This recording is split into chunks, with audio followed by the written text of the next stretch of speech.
So we all want to know about the metaverse and what that's going to look like. You've used the term, others have used the term, and basically it describes kind of a future where we're combining real world with 3D, AR, VR.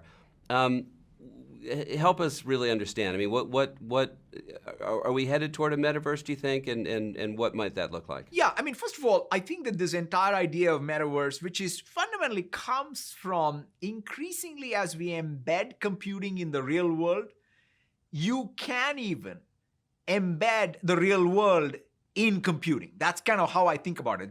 Because in some sense, one of the metaphors that I always use, which is helpful, is there is both an outside in and inside out, right? For example, you can have a space in which there is lots of cameras and microphones, and you can digitize the space. You don't need to wear anything on your head, but you can have intelligence, like in a meeting room, for example.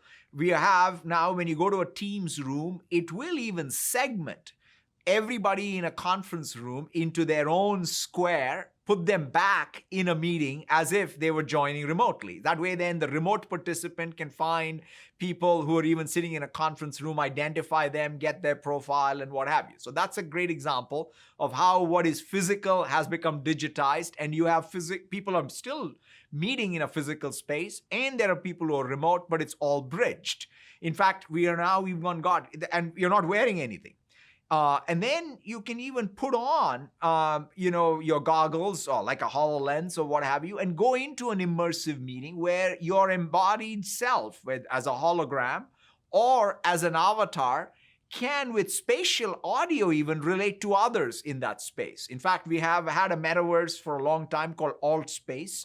And Accenture is a great example of it. Accenture has been basically built what they describe as the nth floor in alt space, where literally anybody across Accenture globally can anytime drop in on the nth floor and meet other Accenture employees. So that concept of being able to be in a virtual space, again, as an avatar, ultimately as a hologram, interact with others, have spatial relationships with others because of things like spatial audio, I think are just other additional forms of what we've all gotten used to today with video-based meetings.